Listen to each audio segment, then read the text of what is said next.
Hey, everybody. You are watching and listening to the We Are Rizin podcast. This is your host, Andrew Benjamin, and I'm joined by a very special guest today. Tonight, or today, I should say, we have Janai Kai, who will be fighting KZT at Bloodsport 6. Specifically, GCW presents Josh Barnett's Bloodsport 6, which will be happening during WrestleMania weekend. And you can get the show on fight.tv through their app or website.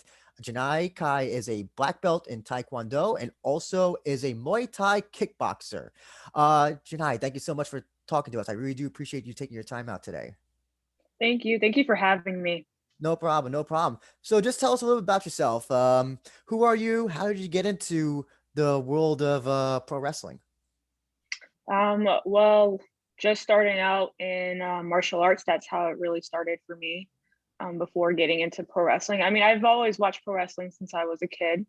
So, always watching pro wrestling, doing martial arts at the same time. And I think about around 13, I was like, I want to do professional wrestling, And yeah, so I did let my parents know that. So they kind of already knew that I wanted to do it in the long run. But just getting into it was when it was like after college. That's when I really knew, like, okay, I have the time to do this. I'm going to get into it. So I have my martial arts background. I want to put that into it. So that's what I'm going to do. So that's interesting that you say you started martial arts and then went to pro wrestling. Do you think that you're doing martial arts beforehand made it easier to adjust for what the rigors and requirements that pro wrestling has? Here and there, yes, I do believe that it has helped.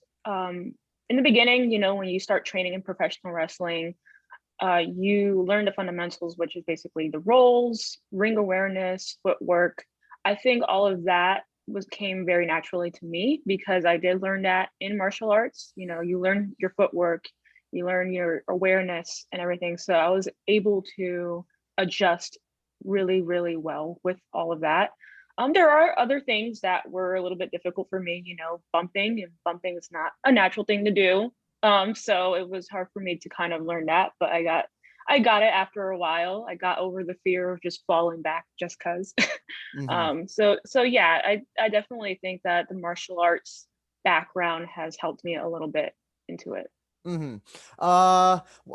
Speaking of footwork, I don't know, notorious or you become known because you wrestle bootless, shoot without shoes. So Yeah. how that whole thing started? Because I can name like on my fingers the amount of wrestlers who do that. Probably the ones who are most notable are Matt Riddle and I think Mikey the Canadian guy. I forgot what his name is. Mike Bailey. Mike Bailey, yes, Mike Bailey. I think he's Yeah. also shoeless, but he wears a knee pads. But yeah, not a lot of pro wrestlers do that. So what made you decide to do this sport without any sort of footwear? I don't know, because I think what it was that I am so used to training without shoes, and I wanted to try it out in training, see how it was. And it was very natural for me to move around, even doing like the specific spots and different pro wrestling moves without my shoes. So I was like, okay, if I can do it without shoes, I'll just do it. I'm already used to it. So that's how it really came about. I mean, my first match, I did wear shoes, and then I wasn't really feeling it. It just didn't, for some reason, it didn't feel natural for me to wear shoes. I don't know why. Maybe because of that martial arts training. So I was like, I'm gonna take these off because they're so much of a distraction to me. So I'm just gonna go out there, put my ankle supporters on, and just wrestle. Mm-hmm, mm-hmm. Yeah. I'm curious to know, has there ever been a time where I don't know. Did someone ever accidentally step on your foot? And because and not only I'm surprised that like that's never like it doesn't happen more in pro wrestling where people just step on unless they're intentionally trying to do it. Has that ever happened to you? Shockingly, no. No one has stepped on my feet yet. I have thought about it here and there, but it just worked out. Like no one has accidentally done that or anything. And you know, when it comes to wrestling matches, people want to attack my legs, my feet, and everything. But it's okay. Like it's all good. No mistakes, no mishaps or anything when it came to that. So, Mm-hmm. if anything, after the match, I did feel a little bit sore, but it wasn't that bad. Mm. Now, as I said before, you're black belt in Taekwondo. You do Muay Thai kickboxing. What is it about Taekwondo that I'm guessing? Would you call it the superior martial arts? You know what? That's so funny how you ask that, because a lot of people ask me, they're like, which one is the best for you? I'm like, I'm not sure because I haven't done all of the martial arts. Taekwondo, though, I will say, is very good when it comes to quickness and just moving around wise. I think that's how I really benefited from just transitioning over to like kickboxing, Muay Thai. Personally, for like stand up, I think Muay Thai is more superior. That's just me. Just by seeing the differences and seeing what really benefited when it came to just like sparring or drilling and seeing the differences. And yeah, like taekwondo, if anything, when it comes to quickness, that's where you want to be if you want to improve on it. Mm-hmm. Mm-hmm. Just curious to know, who are some of your favorite wrestlers growing up? Who did you idolize, or who did you want to emulate, if there's any? Yeah, so I'm gonna start with like the men and then the women. So for the men, it was mainly to Jerry and Rob Van Dam. Those are the top two I always name, that I really loved watching. You know, they have that martial arts, you know, background and style in the ring. So them for sure. And then as far as the women go, she doesn't have a martial arts background, but it's Victoria. And Victoria definitely caught my attention because the intensity and just the hardcoreness of her in the ring really caught my attention. Mm-hmm. Do you have a favorite match between Jerry Lynn and Rob Van Dam, since they had like 100 together? If you can recall, because they're all I good. They're all. I've probably seen one or two. Mhm. Like, I don't know which one is my favorite though. I do not know. No, but like that's the thing, is that like they had so many matches together Yeah.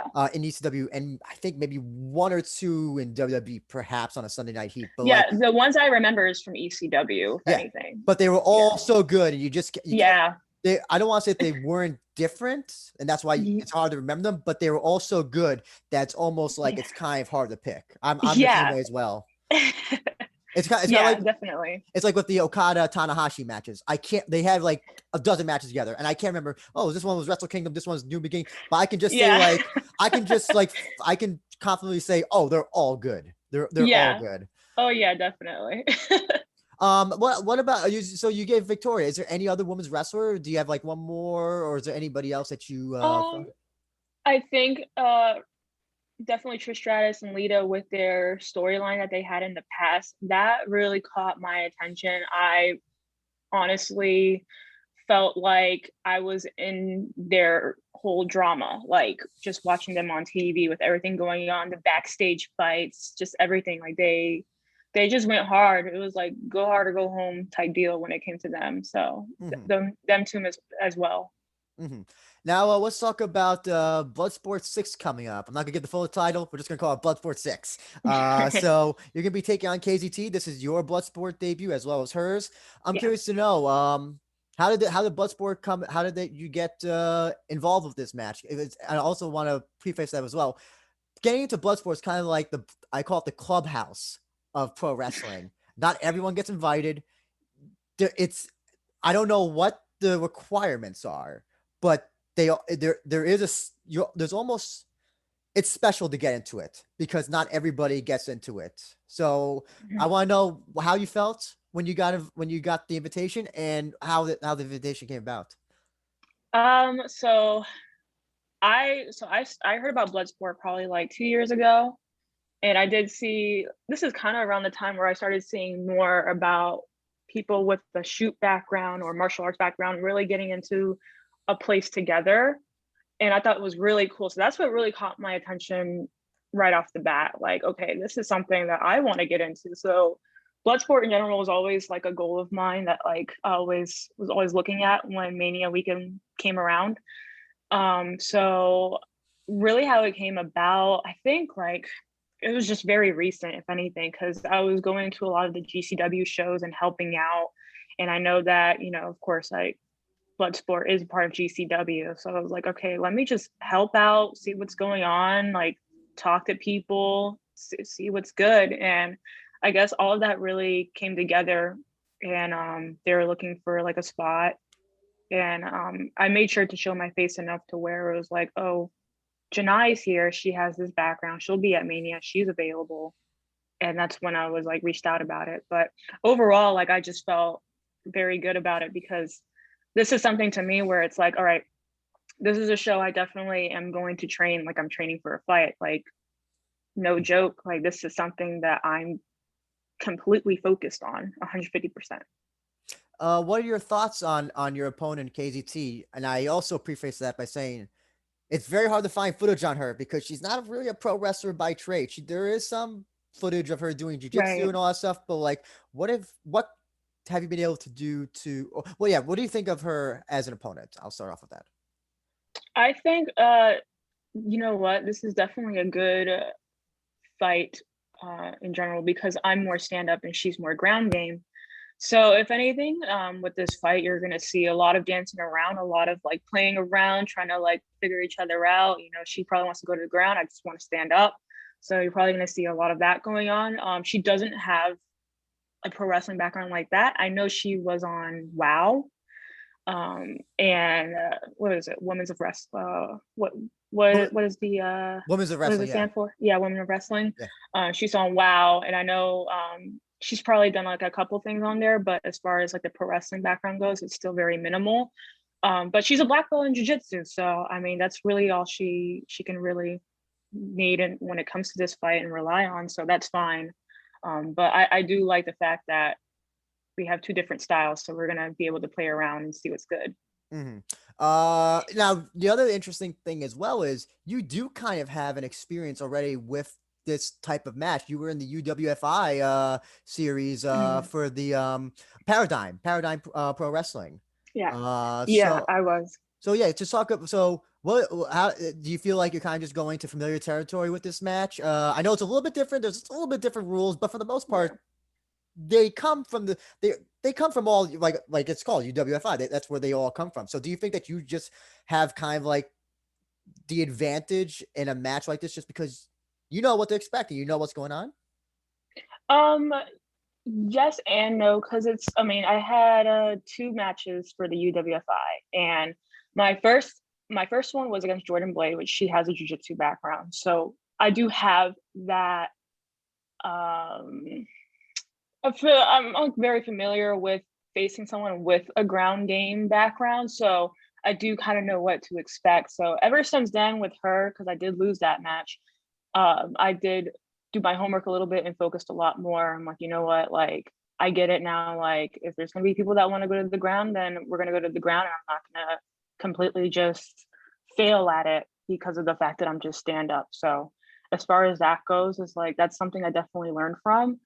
My second match was against another taekwondo person, so that was very good to do as well, and I'm of course used to that. But overall, the show, yes, there are some differences. Like, I mean, they did have ropes, and Bloodsport doesn't have ropes. There's just like little things here and there, but it's still very similar when it comes to rules. So I do believe that I have that little bit of advantage when it comes to that type of show, that type of match rules and everything. Actually, we do have on the topic of shoot wrestling, we do have a question from a listener, Greg Kudome Valentine, whose handles at Grizzle Jaw. He wants to know if you have any shoot wrestling heroes. Shoot wrestling heroes.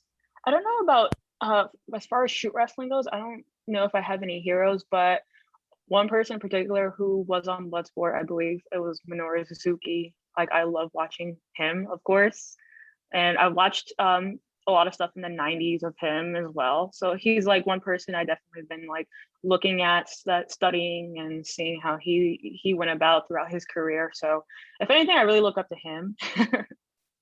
And I don't know if you kind of answered before, but I'll ask it anyway. But we have another question from Rafael Charies, who wants to know how you were introduced to shoot style.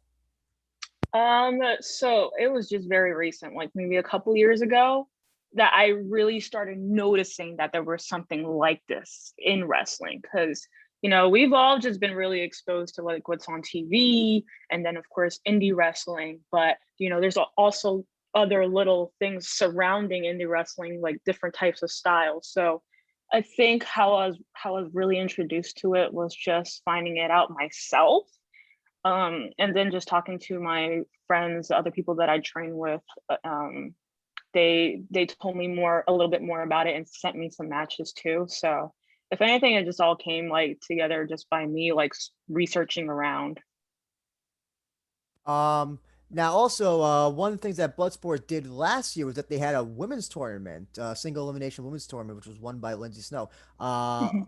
I'm curious to know, would you like to see Bloodsport maybe do something like that again this year and be a part of that? UWFI, that was the thing you did for Paradigm Wrestling, was a tournament style, I believe, if I'm correct. Yeah, Yeah, yeah, it so was. would you like to see Bloodsport kind of like bring that back and yeah, include anybody, other women's wrestlers, and yeah, try to run that back again this year? Yeah, I would love to see that. And I have seen other people's comments around social media saying that they want to see another women's tournament as well. So I definitely want to see that come back and be a part of it. Of course, the main event of this show is Josh Barnett versus John Moxley. I feel like this match Mhm. has been brewing for 10 years. I feel like at this point, I hope it goes down. I don't know what's every time that they try to make this match, suddenly some some other tragedy happens and it can't be made. But let's assume that it does happen. Who do you think? Mhm. Who's your pick to win this match? Oh, I already think Barnett's gonna win, to be honest. But I know what you're saying. Like, it's gonna be very hard hitting. Like, you don't know what to expect. Like, how hard are these guys gonna go? Like, we already know they're gonna go hard, but like, how far? You know, how far are they gonna Mm-hmm. go? Now going back to your match as well, as you said, you have the stand-up striking advantage. KZT would obviously have submission advantage, and the way you can win a Bloodsport match is either knockout, TKO, or submission. Um, do you see yourself knocking her out, or do you? I know we asked her this when she was on the show.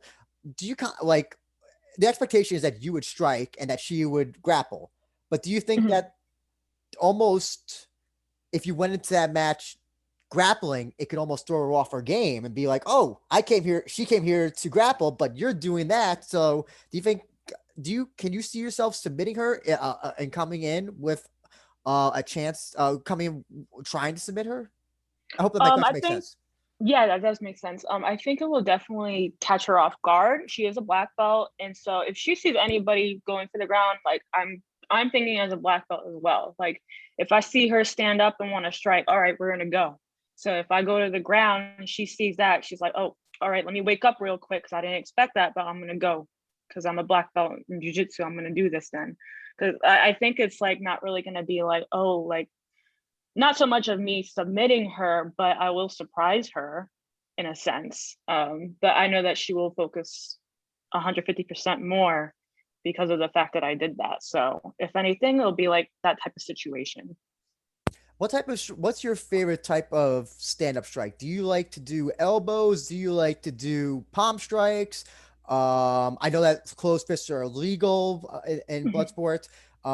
So yeah, mhm. palm strikes would be the Yeah, alternative. Do you like yeah. kicks? Like, what's your preferred way to strike? I think everyone could probably tell that I love kicking. So that's always something that I love doing. But other than like low kicks or anything like that, I do like knees. Knees are always fun, clinching. You can Mhm. always clinch if you want. Like, that's always fun to do. Mm. But yeah, I would say those two mainly. Elbows are fun too, but that can get a little ugly as well. Mhm. Um, Well, but yeah. I was expecting, since your last name is Kai, that you would say a nice crane kick would be the way to go for you. Oh yeah, of course I can bust out a crane kick if I have to get to that point. Just curious, actually curious to know, a little bit off topic. Are you watching Cobra Kai or have you ever watched Oh, it? yeah, I am. So when it was on YouTube, I watched the first season, and then later on it went to Netflix. So I watched the first season again, and then I watched the second and third. So I'm ready to watch the fourth season already.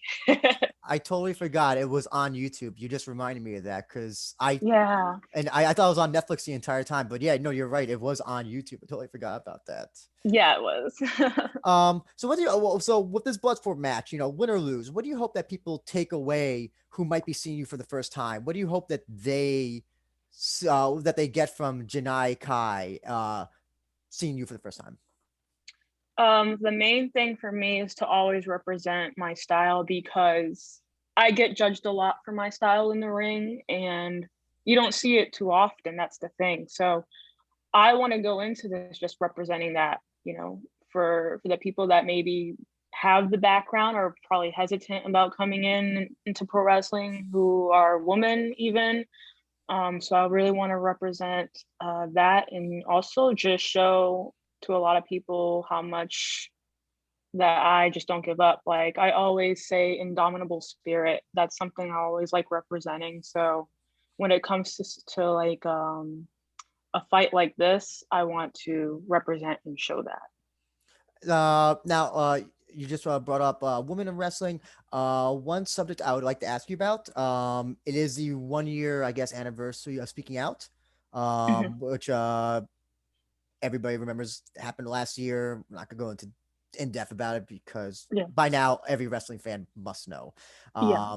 So I'm just curious to know, as a working women's wrestler, since when it first came out till now, do you think the wrestling industry, in your eyes, has it gotten better? Has it learned from these mistakes? Has nothing really changed, or maybe it's even gotten worse? I'm curious to hear your thoughts.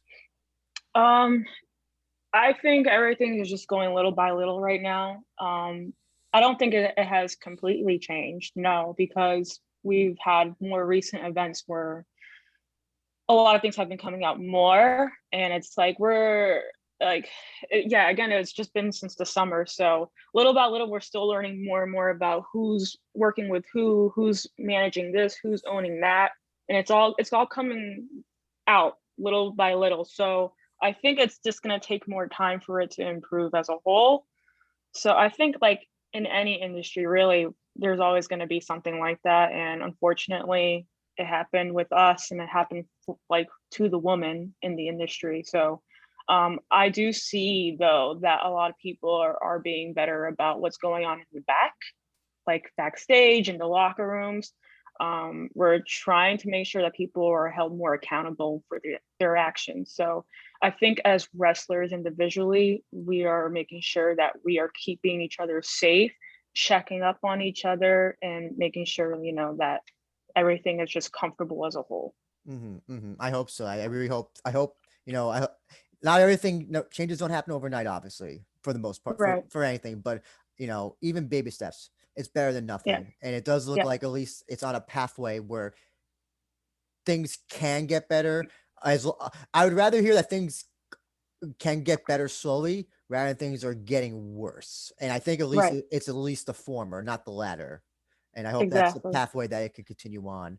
Um, Another person who's on this Bloodsport card, who you Mhm. have history with, wrestling, Yuya, Yoya, excuse me, Yo, yeah. Yoya, Cambodian wrestler, Cambodian-born wrestler, MMA fighter.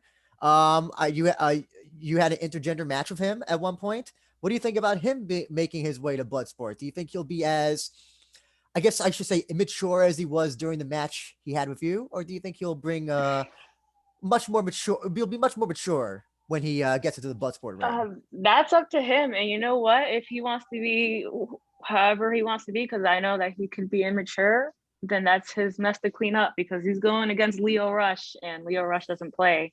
And I heard Leo is working harder than ever.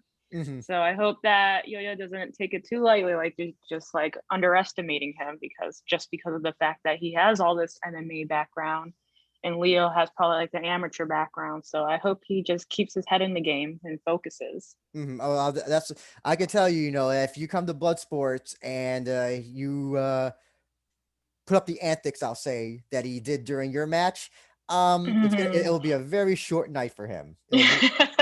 It'll be a very short night and a regrettable one as well. Yeah. So I'm curious to know as well. So, oh, actually, no, we just got one more question from Jack Wolf 15. Actually, two questions. He wants to know what your expectations were for this year wrestling wise, so 2021. And then he has a second question. I'll ask that after. So yeah, the first question is what your expectations for this year's wrestling. Oh my god, I can't speak, wrestling wise. My expectations for this year. So, I mean, we all went through 2020.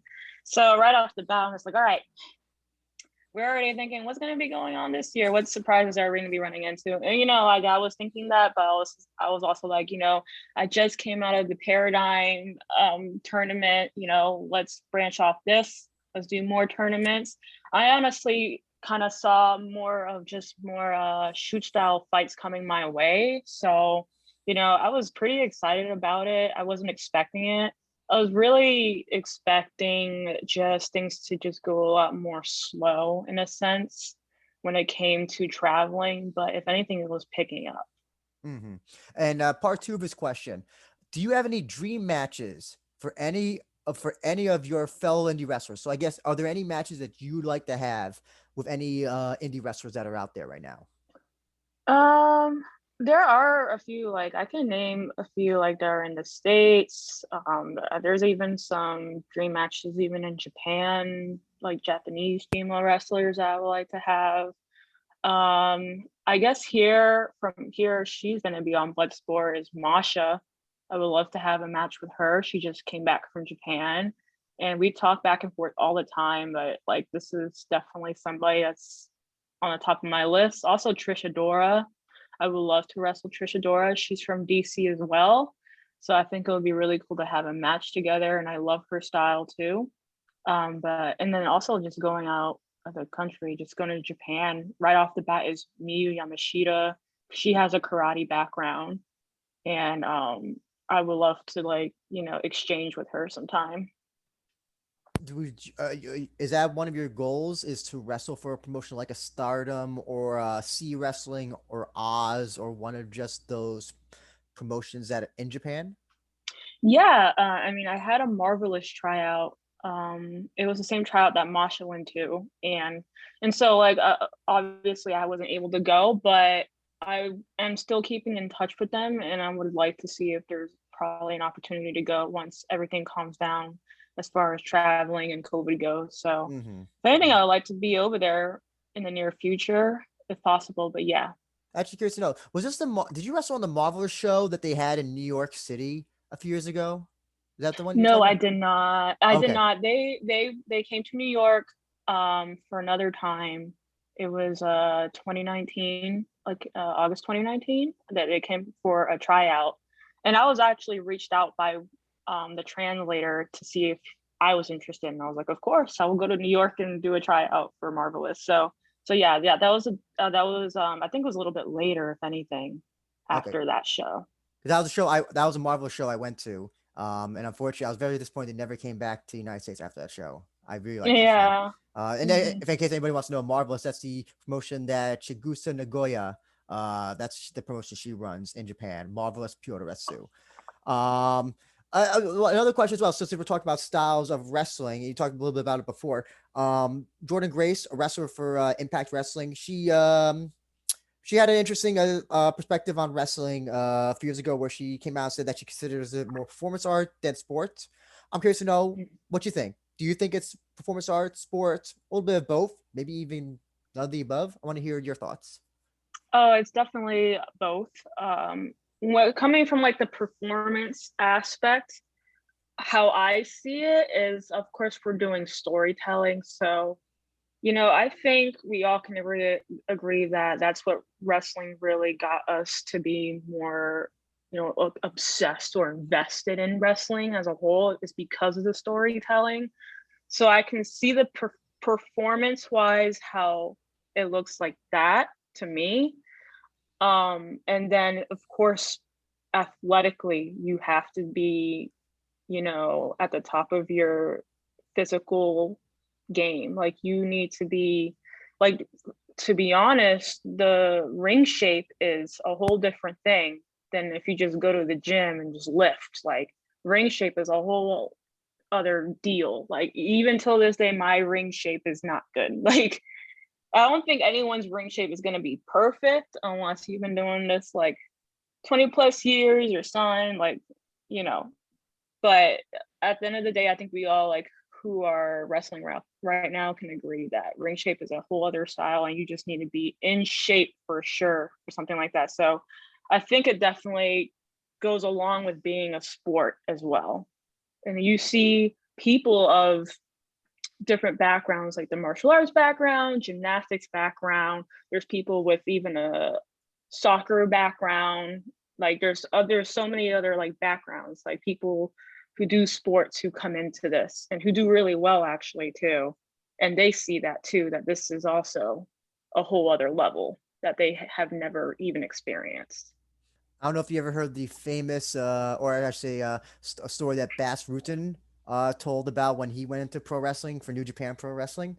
Mm-hmm. He was coming home every day, just like his neck was hurting, his back was hurting, and his wife goes up to him and she says, "Bass, why don't you just go back to the real stuff? You were way better off healthy. You weren't coming home this injured when you were knocking out people and submitting people in MMA." Mm-hmm. So yeah, Oh yeah, I that think sounds about right. I think Rampage Jackson as well, when he was in Impact, he said something along the lines of like, he couldn't take it anymore. Like he did Impact for a few months. He's just like, man, I can't do that. I am just not. I rather do MMA. MMA is a lot easier to train for than pro wrestling is. And I think I do hear that too, that people say that, and I think it's because obviously when you do pro wrestling, you're taking these falls and stuff like that that are just not natural, and like when you take a bump, it impacts your whole body, like you said, like the neck, the shoulders, like if anything in the long run, like when you're even like 35 or 40, you're gonna feel it a little bit more than if you start like when you started at 20 years old. So it all like adds up year by year. And then in in MMA, you can kind of control a little bit of what you do in the octagon or wherever you're training. So it's not as bad, I would say, as if you were just doing pro wrestling matches every weekend. Actually, speaking of the weekend, are you doing anything else WrestleMania weekend as of now that you can say? Are you part of any other cards since there's like 1,000 going on? For That Mania, Yeah. Oh, yeah, I am going to be wrestling the next morning after Bloodsport at Generation Championship Wrestling. They have a specific show called Best in Class. And so it's just going to be a lot of up and coming wrestlers that are going to be showcasing.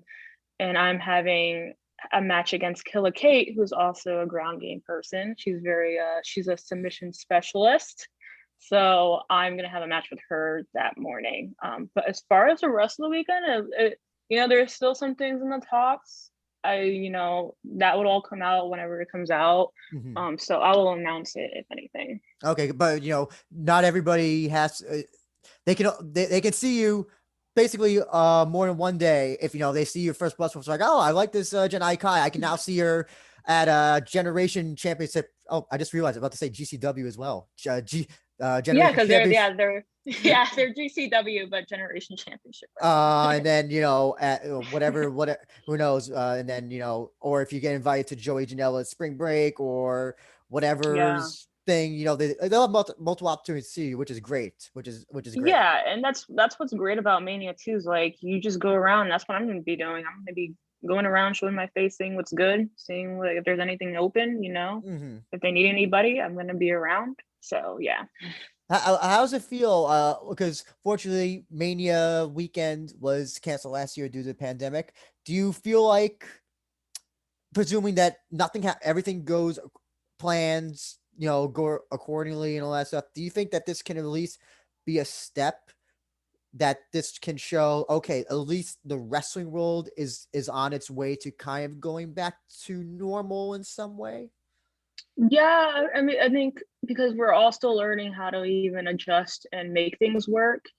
And I know there's still certain areas in the States where wrestling's not happening. Mm-hmm. And I mean, Florida is a little bit more flexible with it all. So it's like, they're somewhat figuring it out. There's shows like the promoters, they're like, all right, guys, like wrestlers have your COVID tests and like turn that in the week of, make sure that's negative. They want people wearing their masks. So we're just trying to make it as safe as possible, if anything. So I think that's how we're trying to make it more normal in a sense and to bring everything back. Oh no, I when you said the places where they're not running wrestling, I went like this because New York City is one of the places. New York State actually, I think, is one of the places that so far Yeah. no athletic except for that game that was up in Buffalo, that football game. Other than that, Oh, there's been no official. I know that there's some unofficial stuff going on, but nothing official. Uh yeah. but that's basically all the questions I have. I just want to leave it to you to, any last words that you have for your Bloodsport match coming up, any thoughts on KZT as an opponent, as well give you an opportunity to plug social media, pro wrestling tees if you happen to have that. So yeah, go ahead. The floor is yours. Yeah, so if anything, guys, if you can't make it to Mania, they're gonna be streaming these shows like on Fight, on Title Match, like other streaming services. So make sure that you go out and support your fellow favorite indie wrestlers, indie shows, all of that while it's going on during this time. So yeah, I just wanted to let everyone know that. And as far as my social media goes, I'm on Twitter and Instagram, Janai underscore Kai. It's JANAI underscore KAI. And I have a Facebook like page. I also have Twitch. I try to stream at least twice a week, if anything.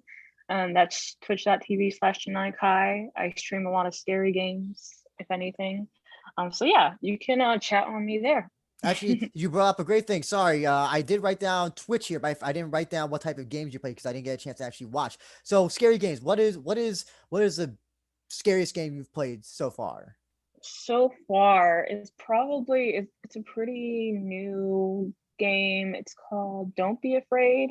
You're basically like playing as a little kid. Like you're like, Oh, I have think you heard of it? is this a game where you play as like a baby and you're crawling around the house? Is that Yeah, it? you're like 5 to 7 years old, I think, and you're stuck in the basement. And the guy is like literally playing games with you. Like it's creepy. It's creepy, but very scary. Like it made me jump so many times. Like you probably will recognize it if you search it, but Mm-hmm. yeah, that was probably the scariest one so far that I've played. And I'm not a gamer. Like I started getting into like gaming and Twitch right when COVID started, if anything, like a lot more. So this is definitely like this type of genre, like the scary games. I like those the most, if anything. Oh, yeah, you're not playing Fortnite or Dark Souls like everybody else. No, I am not. Yeah, because that's I feel I when we talk to wrestlers who do have a Twitch channel, it seems like I hear the answers I hear are Fortnite or one of the Souls games. That's what the one I always Yeah. hear. So like hearing about scary games is like, oh, finally, it's something different. Something different. Yeah, that or I want to get more into fighting games because and I have some friends that play Tekken, Mm. and then yeah, so I want to get into Tekken. There's other fighting games too that are coming out that I want to get into. It was Wu Tang versus Shaolin because I know they have another game like a while ago, but they're coming out with the second one. And I was just introduced about this game recently. I was like, what the heck? Like, where has this been in my life? Like, I want to play this game. Hmm. So that's one game that I'm also interested in, but like, I want to get into more fighting games and stuff like that too. Hmm. Uh-huh. I don't know if you answered. Do you have like a pro wrestling tees or merchandise website that people can go and buy your merchandise by any chance? Okay, so I'm glad you brought that up because I just made a Teespring account. I only have two products on there, but I have that. There's not a lot really like that you can see except for those two things. I think I have a face mask and it was a sticker that I put on there, but that link is in my Instagram. But um, me and Yoya have collaborated as Yokai, and we came out with a Mania shirt. So we've been heavily sharing that specific shirt. It's a really cool design. Um, and we took some pre-orders already. I think we had 12 people already pre-order. So if anything, we're gonna try and bring some more to Mania for those that are gonna be there. So Oh, we that's also have that going on. if you ever get a chance, if you ever want to collaborate on a Twitch game, you should play Yokai Watch, which is a Japanese Huh. RPG game. Uh, Okay. if you guys already have a shirt Yokai, you should play the Yeah. game together or do something like that. Uh, Yeah, for sure. I'll That's check it out. oh yeah, it's a one of those weird Japanese RPG type games. And yokai in Japanese means that's like the ghosts, the Yeah, it's like like the devil or something. Like yeah, one of those things. Yeah. so it's about like that. It's about that. Okay. But yeah, listen, you got your collaboration right there. Yokai Yeah. and Yokai Watch. Yes, I love it. But Janai, thank you so much again for talking to us. We appreciate your time. And for people who want to see Janai Kai fight, you can see her fight at GCW Josh Barnett's Bloodsport 6, KZT versus Janai Kai, Thursday, April 8th at 8 p.m. You can go to Florida, or if you're in Florida, buy tickets to the show at capacity. So keep that in mind. I don't think they're not running at full capacity, or you can stay home and watch it on fight.tv. And you can buy it individually or buy as part of the collective, which would include other shows like Joey Janela Spring Break. I didn't write down all the shows because there's like 1,000 of them, but it's about a little over $100 to get all the show. I think it's a little over $100 to get all the shows together. But if you only got money for one, I sincerely recommend Bloodsport 6 because there's never been a bad Bloodsport show. But again, thank you so much, Janai, for talking to us. We're really looking forward to your match. Thank you. And if you gotta sweep the leg, sweep the leg. Oh yeah. Thank you again. Thank you.